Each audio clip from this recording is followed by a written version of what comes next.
Okay, I reckon we'll be good to go. So before we begin, just want to begin with an acknowledgement. We are a team at Portable, living and working on the lands of the Wurundjeri and Boon Wurrung peoples of the Kulin Nation. We'd like to acknowledge their ownership of the land and pay respect to their elders past, present and future. We also acknowledge that co-design with First Peoples is a crucial mode of sharing ownership, and that First Peoples have been practicing their own methods of co-creation for millennia. We'd also like to acknowledge that we're presenting this webinar amidst a pretty unique context of the COVID-19 pandemic and the impact that it's having on people here in Australia and in communities around the world. And yeah, the immense change and uncertainty and suffering that the world is going through. We're aware that we're sort of standing in that context today as we share. Okay, so I'd like to share just a little bit about Portable for those who don't know us. So we're a research, design and development agency. We're based in Collingwood, although at the moment we're dispersed all about Melbourne. We use design and technology for positive impact. Our work helps people in areas like mental health, justice, and the public sector, amongst others. And because we're working in spaces where it's critical to not only improve people's experiences, but in many cases provide people in very vulnerable or challenging circumstances with the essential services they need, the responsibility on us and on our clients getting it right is paramount. And that's where co-design with people who have lived expertise often comes in. So co-design is a crucial tool in our toolkit to help ensure we're solving problems in a people-centered way. So I'm Joe, for those of us, again, who are just joining us. I'm going to introduce Joanna in a moment. So I'm the head of design here at Portable. We have a design discipline made up of 15 amazing designers and strategists. They're working across design research, strategy, service design, digital products and tools, building the capability of design in other organizations and much more. So we have a really diverse set of projects and clients, but one thing that unites them is how we approach the problems that they bring us. I'm really proud to be able to come into work every day and help support a group of passionate people to deliver design services in as human-centered a way as possible. I've worked on a bunch of co-design projects over the years at Portable, designing with a wide range of cohorts of people, such as co-designing with people seeking asylum in Australia for the Australian Red Cross, designing with young people discussing mental health and suicide for organisations like Headspace and Origin, and designing with personal carers in the aged care sector, and co-designing alongside many public sector workers in government departments as well. So I'd like to introduce Joanna Osborne-Saylor, who's our lead design strategist. Thanks, Joe. We always have fun with the Joe and Joe show, so I think for simplicity, I'll call myself Joanne today. So I'm the design strategist lead here at Portable. That means I get to oversee the delivery of research projects, which our awesome team of design strategists work on. And I've been working in co-design in a broad array of areas, including government, family violence, health, the humanitarian sector, but also the corporate sector. And I'm particularly versed in teaching people about how to apply co-design. So whether that's from a theoretical perspective or working on real world projects and teaching them at the same time. And I'm really passionate about designing for social good, especially to improve the lives of disadvantaged and vulnerable people who I think can least afford poor design in the services that they use. Thanks, Joanne. And as I mentioned earlier, we've also got Hayley and Sarah here from the team. So Sarah's going to be moderating our Q&A, and she's looking after a lot of our community of people there in the chat as well.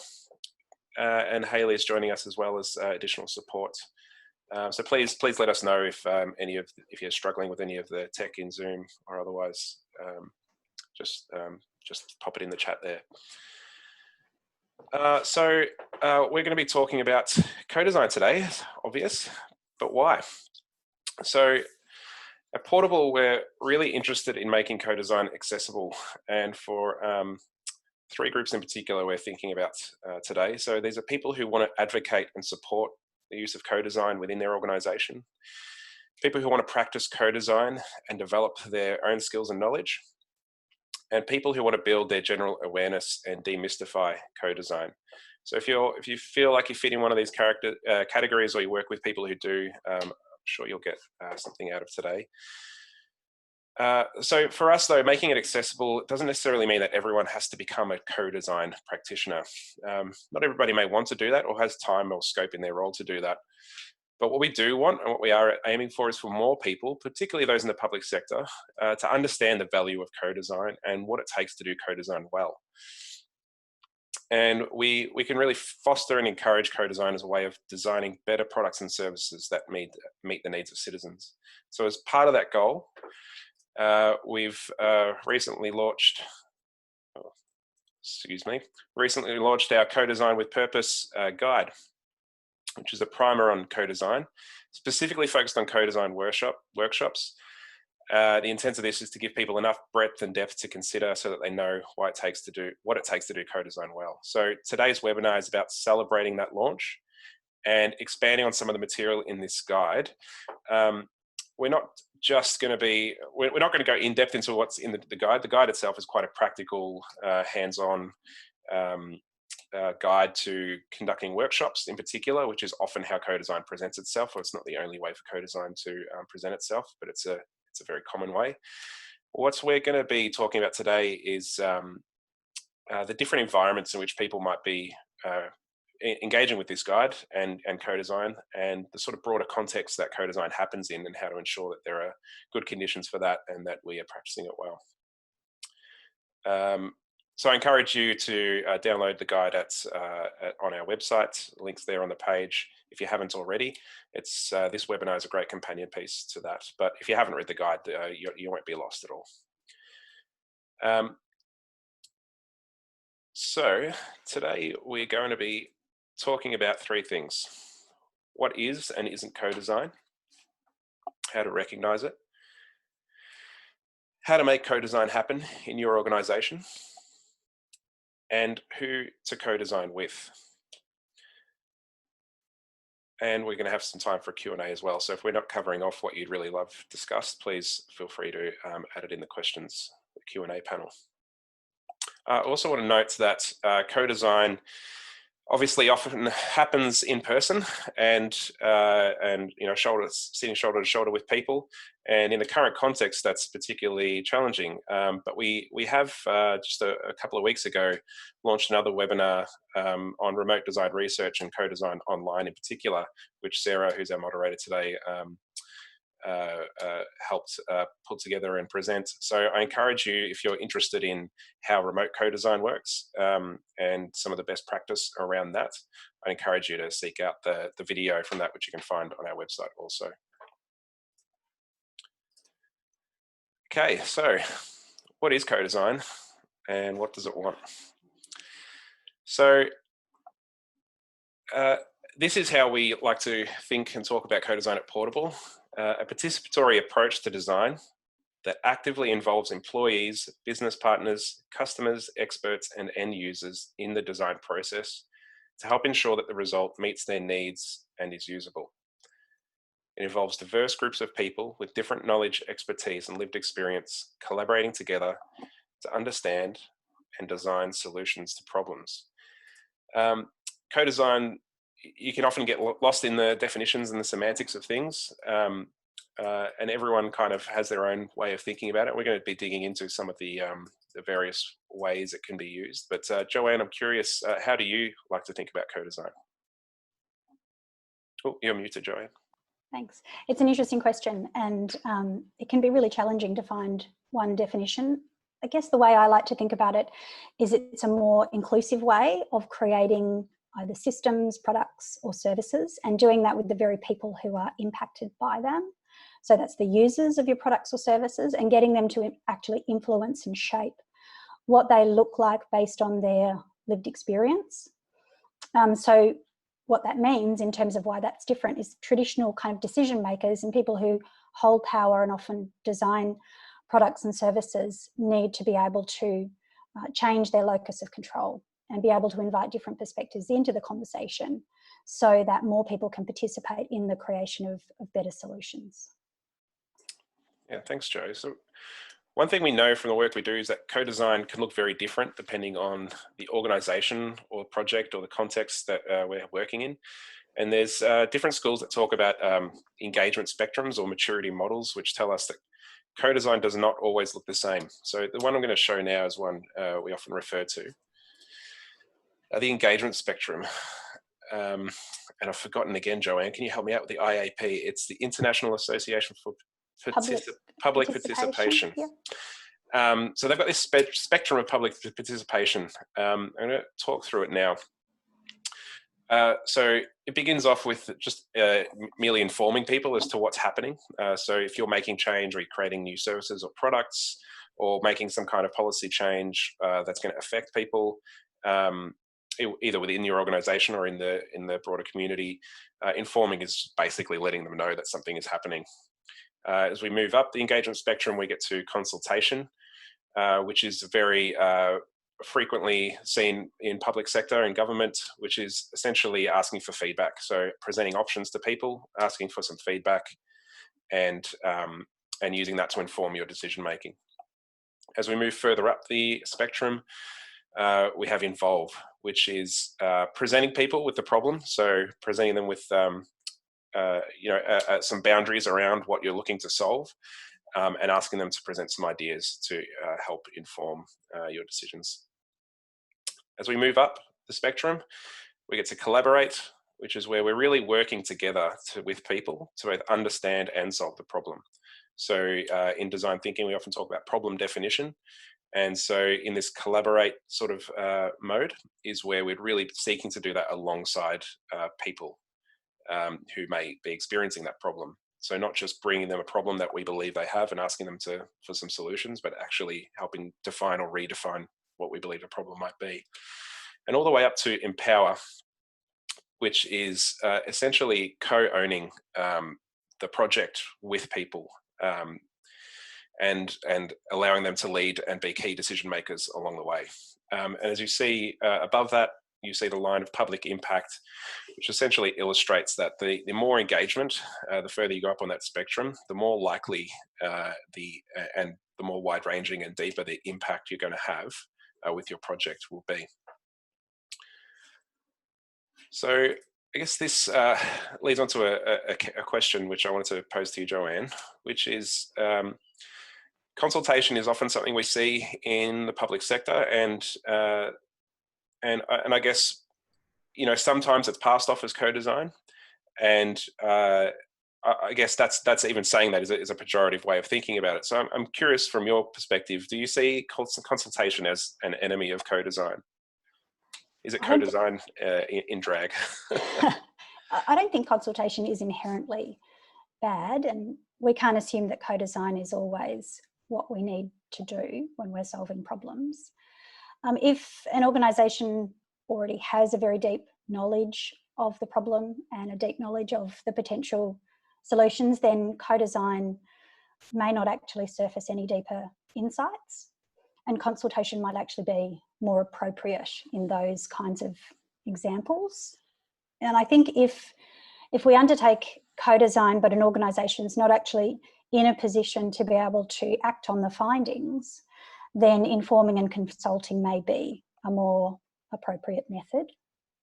To your point about when we call something co-design but we're actually informing or consulting, I think we do need to be really careful about that, because when we co-design, we ask people to share their lived experience for a purpose, for the purpose of designing better solutions and outcomes. And so if their contribution isn't going to actually do that, we need to be really clear with people. And so if we're doing consultation, I think we should say that's what we're doing. And if we're doing co-design, then that's great. Co-design is really important when you don't have a good understanding of the problem from many perspectives, when you want to look at many different options for solving that problem. You know, that's the space where we want to move into collaboration and bringing in different voices and looking more holistically at the problem. Right, so it sounds like being really explicit and I guess understanding your intention of the mode of engagement you're engaging in, and being transparent with people about that is what's going to create a positive experience, and I guess ensure that the outcomes from that are meeting your needs and people's needs, and we're not setting up expectations that we're going to be if it is consultation and that's what's needed, that we're not making promises or commitments to things that we can't follow through on. Yeah, absolutely. And understanding that if consultation is in fact what you need, then that's okay.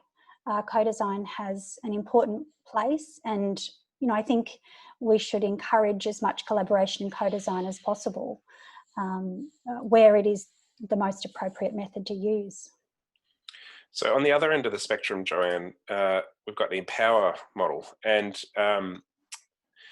I've worked on a range of different co-design projects over the years, and I don't think I've ever really fully experienced something that I would say sits in that co-ownership end of the spectrum completely, where you're really handing over a lot of power, or your client is handing over a lot of power to people to help drive the direction of a project. And I guess, yeah, I wanted to ask, should we be aiming for that, or is that yeah, I'll just leave it there. Should we be aiming for empowerment? I think that the designer in me says yes. I would love for that to be the case, but I think there are a couple of things that play into the experience that you've had, and it certainly is my experience as well, that empowerment can happen in certain parts of a project, but I don't see it a lot. I'd be really interested to hear if some of the listeners have worked in those kinds of projects, kind of from end to end. I think the couple of things I think about is, what is the maturity of an organisation and what is their readiness for co-design? This is a change journey. It is still an emerging practice. And so we're taking a lot of stakeholders on a journey about what it can offer and the difference that it can make. And so sometimes that means starting at more of an introductory level and being able to prove that difference and to give some evidence to what a co-design project can actually look like. And if we push too far up the spectrum, then we can actually turn people away, I think. So we do need to consider where our starting point is and what is going to be helpful in the long term. Can you help expand on that a little bit, that turning people away?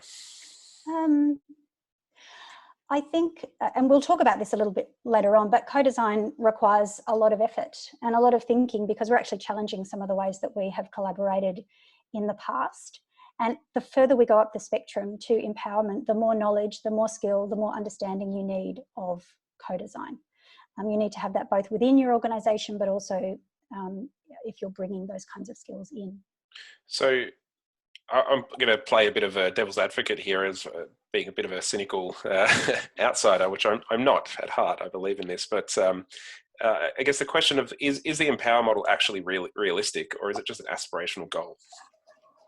I don't think it's an aspirational goal in and of itself. I think we can absolutely get to that place, and I think there are some really great examples already, particularly around reconciliation. And working with First Nations peoples and taking much more of a co-creation approach. I think there are examples out there, but we also need to be realistic about where we're starting from and what is the general knowledge and understanding of people around co-design, and that is a process of change, and it takes a long time for people to start to learn new methods and start to believe in them and start to advocate and grow and develop them. So sounds like there is, yeah, as you mentioned, it takes a long time for these things to come to fruition, and not only within an organisation, but I guess societally as well, in terms of what we're ready to adopt and how we're ready to start thinking about how we make change and who is in power. So if you're listening to this and you're looking for motivation, how do you not get disheartened by that sort of long journey ahead, and how do you stay motivated? Oh, that's a really good question. I think when you do co-design and you meet and work with a lot of designers, people talk about the challenge of doing this kind of work.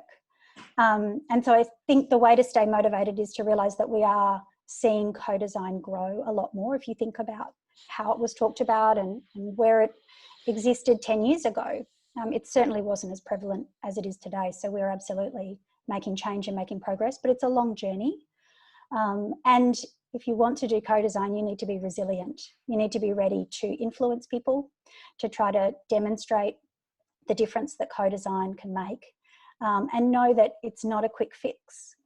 It's not an easy solution. It's a really important approach to making services and processes and products better and more democratic.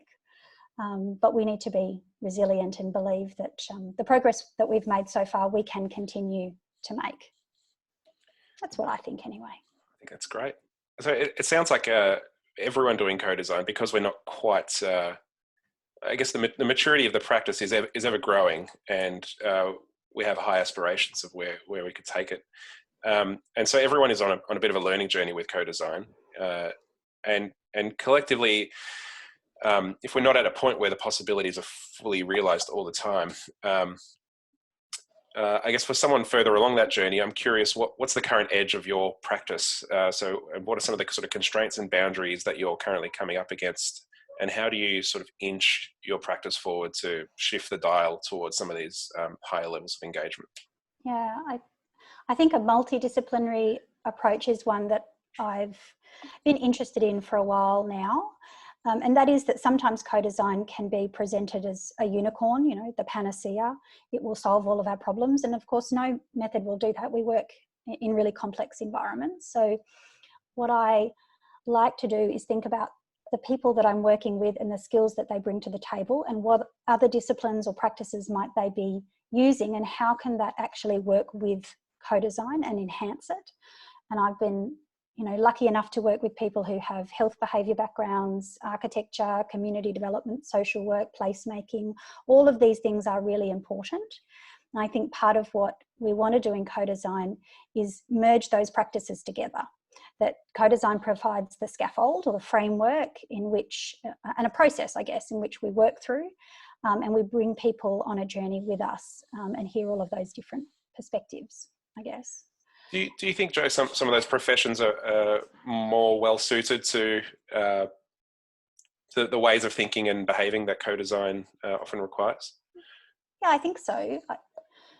I guess in my experience, where I've seen co-design really resonate is people who come from a discipline that's grounded in empathy and curiosity for people's experiences and what motivates them and drives them. And that it's really about putting yourself in somebody else's shoes rather than kind of your own perspective on what the answer is. So I think, yeah, absolutely. But that might not just be about your discipline or practice. It might be just who you are as a human. Okay, so Jo, this is all great. I'm getting really inspired listening to you talk about co-design and some of these possibilities. But how do I actually make this stuff happen? So in the guide, we call this, there's a section in our guide, Co-Design with Purpose, that we call Proposing. And we included it because we know that it's not just the people who are passionate about co-design that get to decide whether it happens or not. Often outside of the co-design skills that you need to actually facilitate and engage with people, there's also a bunch of influencing and persuasion skills that you need to help make decision makers, get engaged in co-design, to support your projects and to advocate for broader awareness within your organization. So we've put together some tips to sell in co-design, and I'll just talk through a few of these from the guide. So the first one is communicating the method to the madness.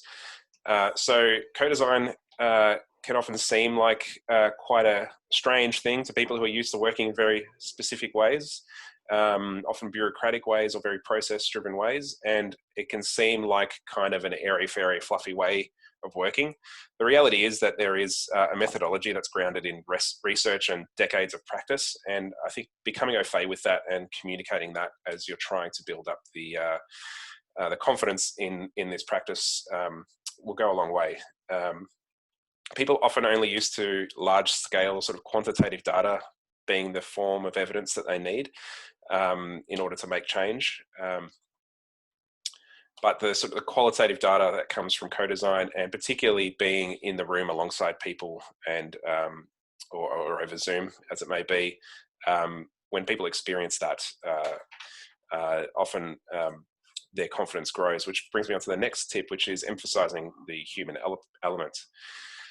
So as I mentioned, it is different from the standard way large organizations often design and implement solutions, but that's a good thing. So don't shy away from highlighting the humanity at the center of the approach as a key point of difference. So we also like to highlight the value of lived expertise as helping your organization identify barriers and problems with your product or service. So people with lived expertise are critical to helping you see things that you cannot see in the same way from inside. And we've seen this time and time again, the insights that arise from people who've worked in the space thinking they understand it quite well. And when you hear direct from people's mouths and own experiences, who are not necessarily tasked with solving those problems, but have often been through a lot of those situations and experiences themselves, seeing those, the pennies drop, and I guess communicating that to people as you're trying to sell it in as well is really powerful. So sharing a variety of examples of success stories. So people unfamiliar to co-design will want to know what it looks like. So finding and sharing examples that demonstrate a broad spectrum of participation and efforts, and also of scope and innovation, so that your audience, whoever you're trying to sell in co-design, can get a sense of those possibilities and find something that inspires them. There's a different entry point in for every org, and I think understanding strategically what the right entry point is for your stakeholders is really critical. And so, Joe, you mentioned this is, I remember you mentioning quite often, this is one of the common questions you get when you're teaching orgs about co-design, which is around sort of showing you proof that it works. Yeah, I think it actually can be one of the hardest questions to answer, because it's framed as wanting kind of evidence of what works. Quite often that can be, a challenge to show. There are definitely some reports out there, some global reports that look at organisations that use design and how they have been performing and the difference that is made, and comparing that to organisations that don't use design. I think talking about real projects that are actually related to kind of the sector that you're working in can be really helpful. If you talk about projects that are kind of unrelated or in quite different areas, that can often not convince people. But, I think this is one of the areas that I still really struggle with, is having evidence other than kind of my own observations of the differences that products and services make. It'd be interesting to know if the listeners also come up with this as a challenge. Yeah, I think it pays to do some research and look into some research bodies and organisations that have done a lot of co-design and can present some really strong case studies. And so a fourth one here is don't overcomplicate it. So it's actually quite simple at its heart. When we talk about what co-design is, we often get lost in a lot of the theory and show a lot of graphs and models, as we have been so far. And it does take a lot of experience to master doing it well, but at its heart, we're really just talking about groups of people getting together, working shoulder to shoulder to solve problems collaboratively. And this is something people have been doing for a long, long time. And so communicating this simple sort of down-to-earth reality of this to people, it can really just help people see, oh, this isn't so radical, it's not so different. It's just something that we have to be intentional about, because often in business or in large organizations, we revert to the bureaucracy of process in order to help us figure out how to work together and collaborate.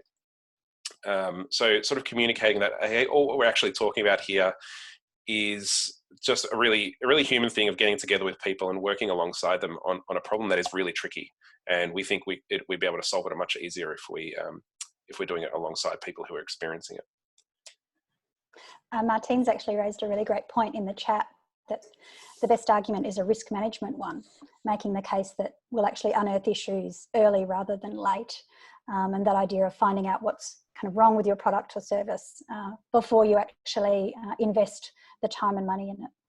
Absolutely, yeah. We often use that when we're just talking about design in general, when people are questioning, well, why does this need to go through a design process or since the design process? I've already got an idea of what the solution should be. And the more you can involve people to validate that and to learn from earlier on in the process, the more likely you are to mitigate, and also prototype and test your ideas, more likely you are to mitigate that risk of putting a whole bunch of effort into something that isn't the right direction. And I think it's also interesting in terms of language. So within an organisation, you'll have your own kind of language. So risk, talking about profit, or talking about how many people you've supported.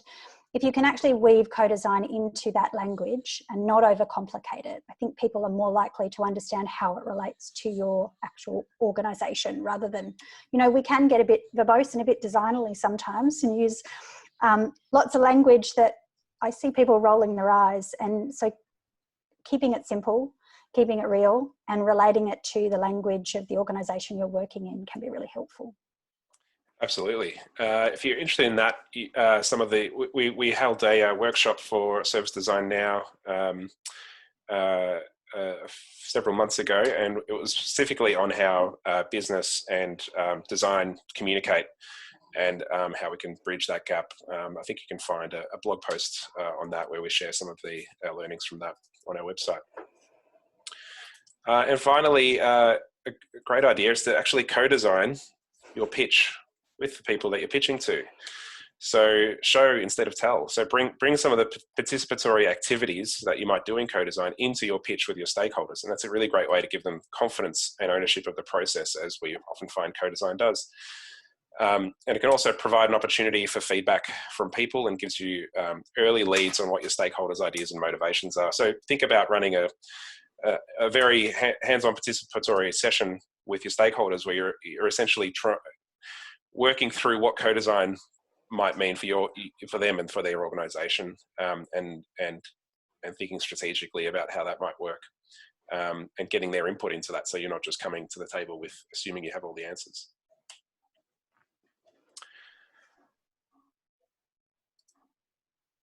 Okay, Joe, I think I may have jumped ahead one. Did you have anything you wanted to add to that, Joe?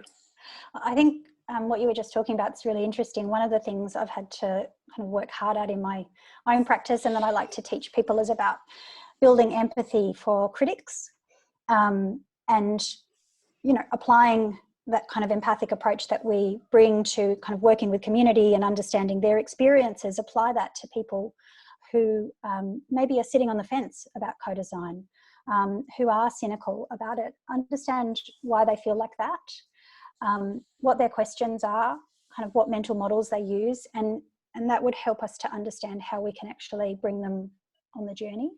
And I think the other thing that's really important is to build allies and advocates in your organisation. So both at kind of a grassroots level for practitioners who want to do this kind of work, but then very much at a senior level. It's really important that design can operate at an executive and board level. And if I think back to my corporate career, where I worked in financial services for a long time, one of the things that I struggled with early on is finding senior people who I could bring to the cause, and who could influence others, and create spaces and projects where we think co-design actually had a place. So building those coalitions of support in your own organisation, whether it is people who want to practice co-design or people who can actually create space for it to happen. So this is sounding like a lot of effort to get this thing happening. Is there a way can I just start small and start building things up from there? Yes, absolutely, you can. Great.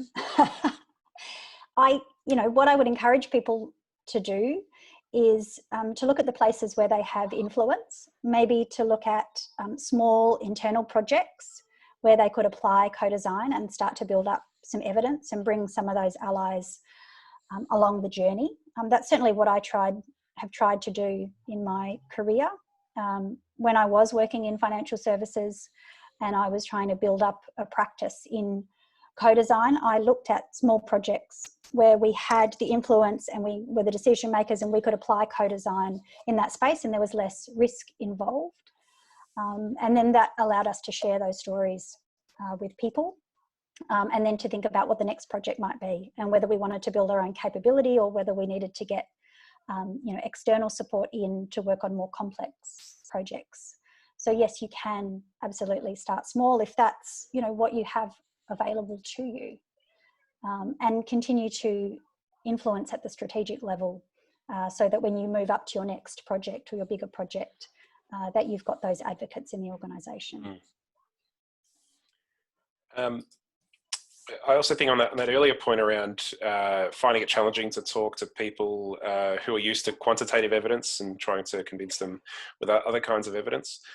I think the skill of storytelling becomes really important and powerful. I know IDEO, who you know, in many ways at the forefront of human-centered design, have a storytelling for influence course that you can do online, and everyone has a heart, even though it might not seem like it at first. But I think everyone is able to connect to real human experiences, provided there is a resonating story that they can connect with.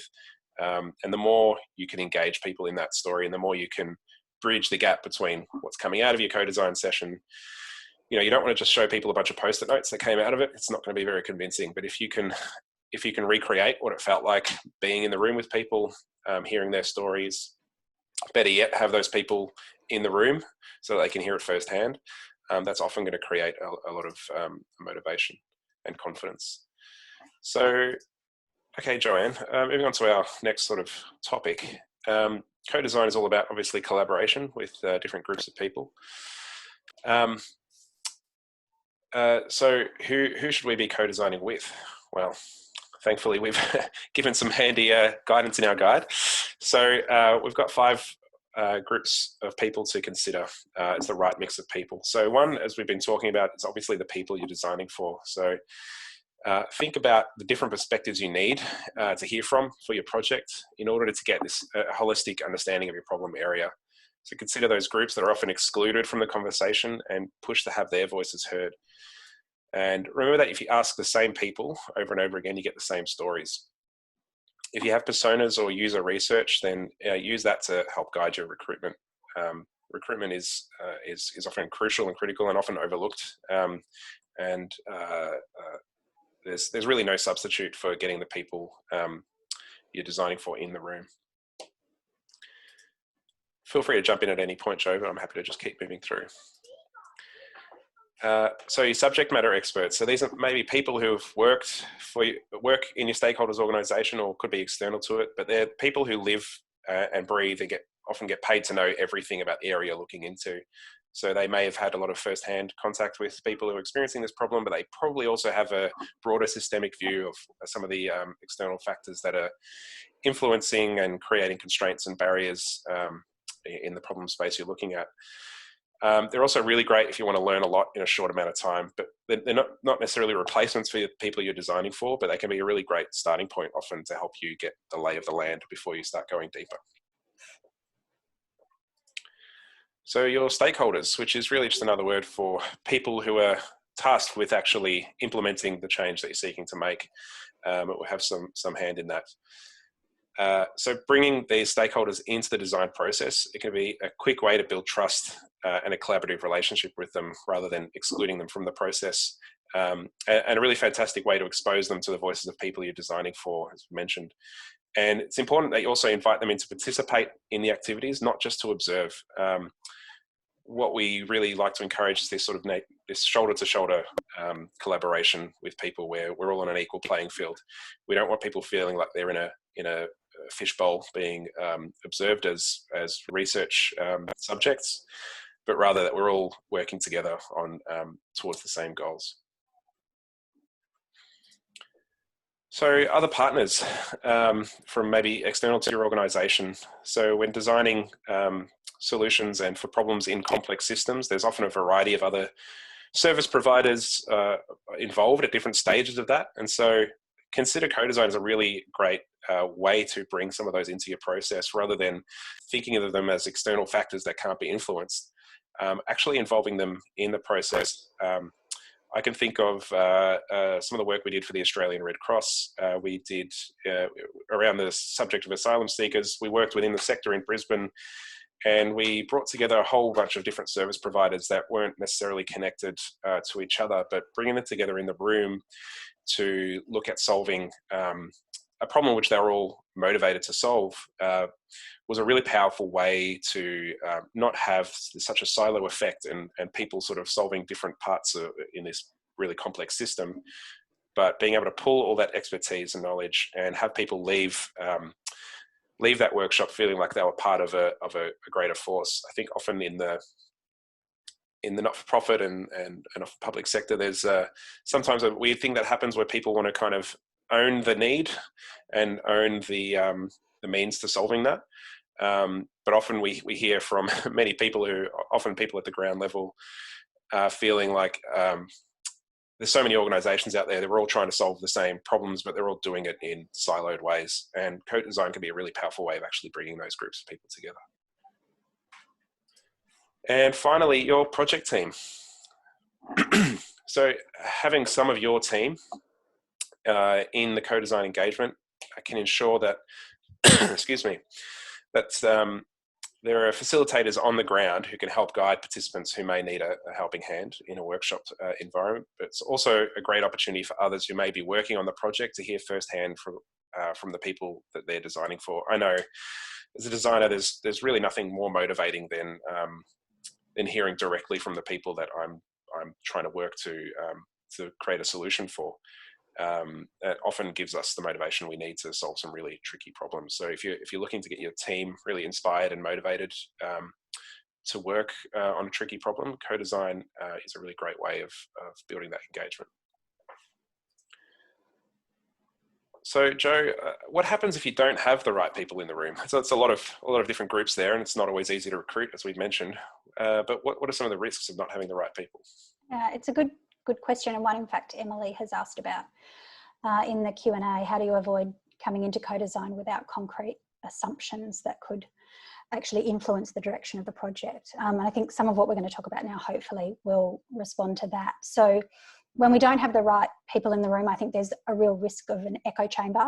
And what I mean by that is we're just really talking to ourselves and the people that we already have existing relationships with, and we're not actually surfacing new perspectives, which is the purpose of co-design, to take a much more holistic and collaborative approach to problem solving. You know, an example of that, I worked in regional Victoria on a gender equality project, and we decided that we were going to focus in on young people in the community and their experience of gender equality.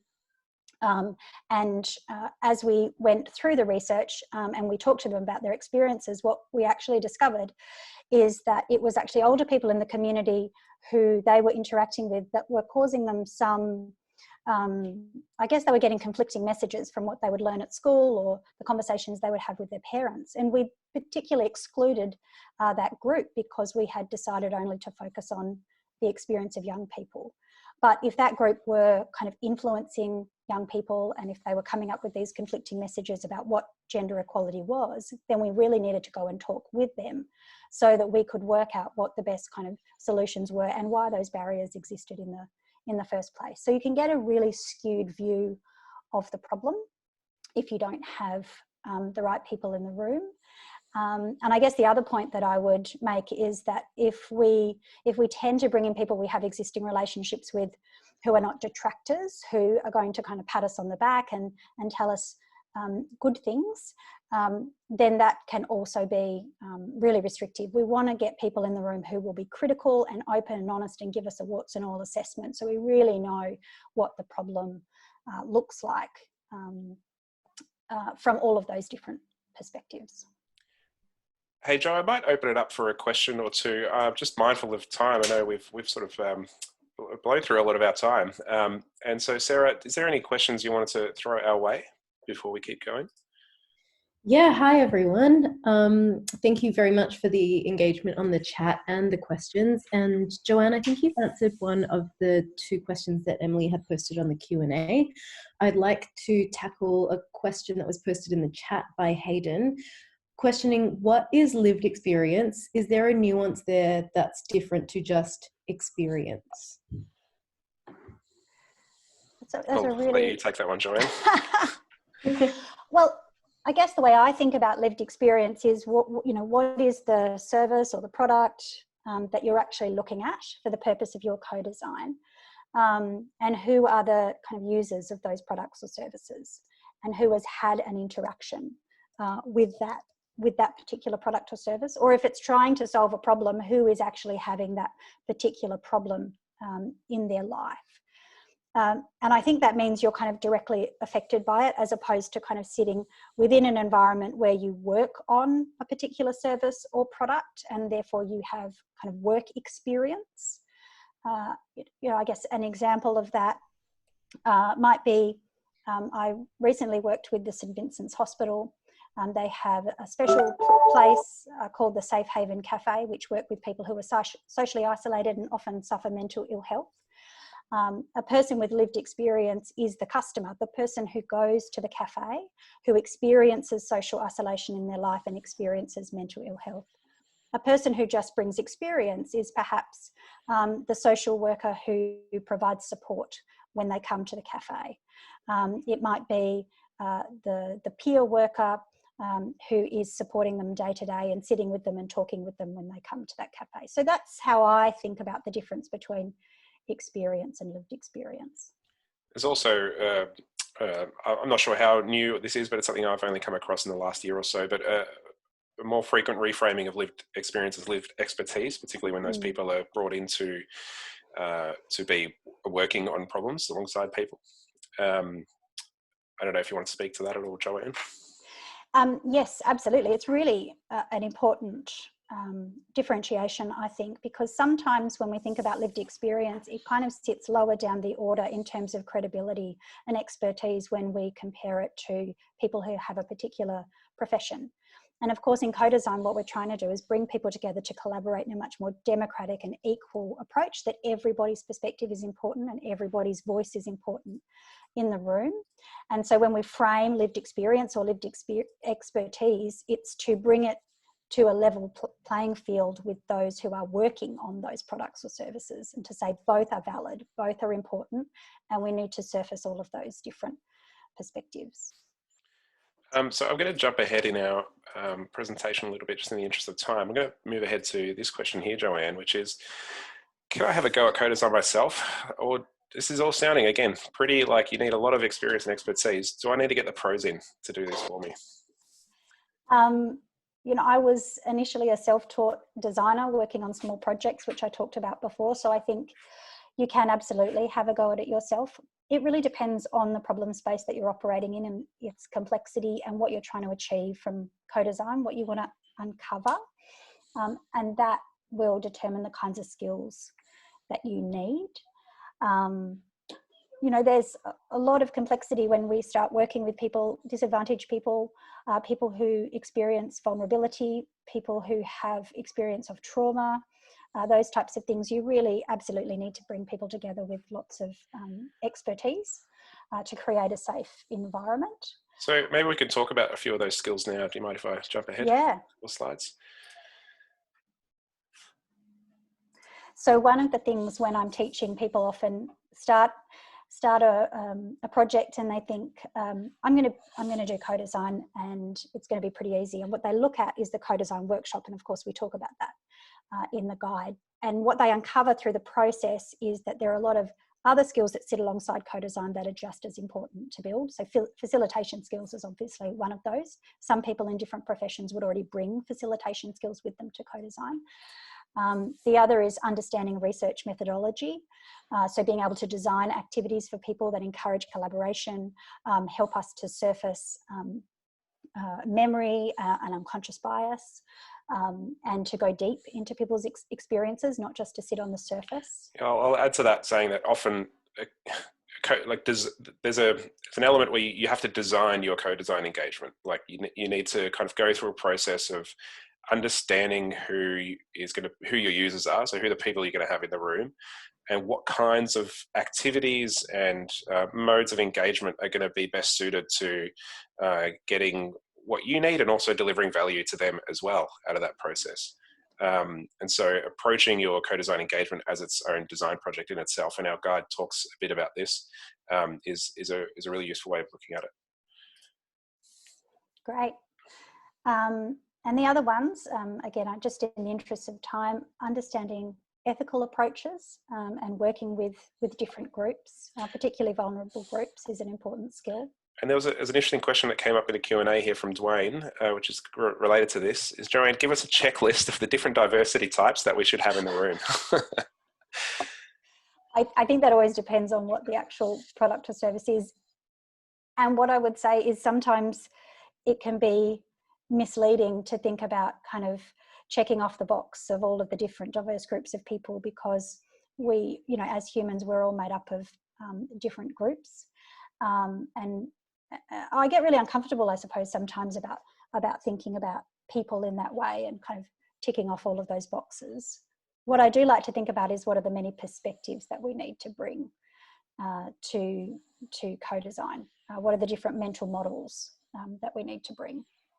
And also making sure that we're not excluding groups that are quite often excluded from the conversation. Yeah. The other co-design capabilities, are you okay for me to Sure, please. head back to that, are around analysis skills. So often people go through co-design and they say, oh my gosh, I've got all this data, what am I going to do with that? So the skills to analyse and synthesise that information and storytelling you also mentioned earlier. And so there's another question, Sarah, did you want to take that question, read that question from Emily that's kind of connected to that in some ways? Yeah, absolutely. So Emily is asking, because co-design is more qualitative data and more subject to opinion, how do you analyse data to ensure fairness and unbiased? Also, how do you rate the impact of co-design solution in long term? Well, so there's two questions there. We might take the first one. Yeah. Yes, ensuring fairness and unbiased is really important. I think personally what's helped me is being building as much self-awareness around what my biases are and making them explicit as soon as possible at the beginning of a project, and seeking to validate or invalidate them through the co-design activities. We can't escape having bias. I think to assume that we're ever going to be completely neutral and objective I just don't think that's the case. I think we can always aim for that, but I think the more we can bring awareness to our own biases, which can sometimes be really difficult, but it helps to have a group of really trusted colleagues around you who you can sort of test your own assumptions with. So I would say, yeah, awareness of your biases and the various different ways that they can show up, and putting them on the table is how I found to be really helpful. Joanne, did you have anything you wanted to add to that? I think also understanding our own privilege. So particularly if you're working with First Nations peoples, understanding that we see the way that we look at data, the way that we understand people's experiences is through that privileged lens. And so often bringing partners in who can support you to make sure you're not misinterpreting data or stories, because we all, you know, we come from our own history. And I've done quite a bit of that work where we'll have, and we're doing some work at the moment on a project where we have a query engagement team coming in and actually supporting us to make sure that we're not bringing that privilege bias into our data analysis. And finally, noting we've only got a couple minutes left, so I appreciate you all sticking with us. Writing and storytelling skills, which we've sort of touched a little bit on. Yeah, I think finding ways to tell those stories and create a connection between why, you know, the experience of people with your product or service, why that is actually a problem for the organisation, and how we can help, you know, how acting on those insights will help both the organisation and people in the community. So trying to find that win-win. The way that we tell that story is a real art, you know, I think, and thinking about that at the beginning of your project rather than just at the end is also really important. We're just about finished. If there aren't any more questions, Joanna, I'll ask if you have any final thoughts you'd like to leave people with, and I'll share some of mine as well. Yeah, I think we have that final slide, which I would just encourage people, you know, to start where they start. So if you've traditionally been informing or consulting, then how can you move into involve and collaborate? And if you already have been doing some co-design, then how will you shift into more of an empowerment or co-creation model? And how do you keep kind of advancing your practice based on, you know, where your starting position is? I would second that, and I'd say that's as here on screen, with each co-design engagement, continually push further towards greater participation and stronger connections and relationships with people you're designing for and with. And really, like, the impact is in a more broader way is narrowing the gap between those who have power and responsibility to make positive change and those who need it. And that's quite a revolutionary thing in some ways. And so I think understanding that the power of co-design, when it's practiced well and it's practiced with good intent, it can really change people's perceptions and paradigms, and not only that, but design amazing solutions that are usable and meet people's needs. Belinda's got a question here about the IDEO storytelling course. It was called Storytelling for Persuasion. Oh, I can't quite recall it now. I'll have to Google that one. Any other questions coming through, Sarah? Yeah, so it's actually a follow-up question from Emily, and it's about if you're an independent, and I think she means maybe a solo researcher, and you don't have access to other people, how do you ensure you're not using a privileged lens? It's a great question. I think there are a couple of things I'm doing. I don't necessarily have the answer, but I'm reading a lot about decolonization methodologies so that I start to understand how I make decisions about my research approach, what kind of bias is included in those decisions, and how I interpret things in the world. I think being able to understand all of the things that I'm doing along the project, not just when I get to data analysis, is really important. I think also having, perhaps other designers or other people in your kind of circle of influence who you might be able to share, your early findings with and bounce them off other people, even, if you're working independently, because people see information and interpret it differently. So it's really important to have access to those people, even if you're not working in a team. You might be able to, to access people who are other independent researchers, perhaps. We're just about on time now. Thank you all so much. Really appreciate, had a really good turnout and some really, really great questions. Please encourage you to stay in touch. If you haven't already downloaded our Co-Design with Purpose guide, please do. And thank you so much for joining us today. We are planning on running another webinar within the next few weeks on education, I believe, on design for education. And so hopefully stay tuned and join our newsletter, and hopefully you'll get some more news about that soon. And again, if you're interested about how to co-design in this wild new world we're living in, seek out our remote design research webinar, which is the recording of which is online. Lots of great tips in there, and we'll continue to share through our channels as we practice more of that way of working too. Thank you, Sarah. Thank you, Hayley. And thank you, Joanne, for your amazing insights and experience shared today. Thanks, Joe. Thanks for the kind words, everyone in the chat. I'll screenshot that. Thanks, everybody. Thank you.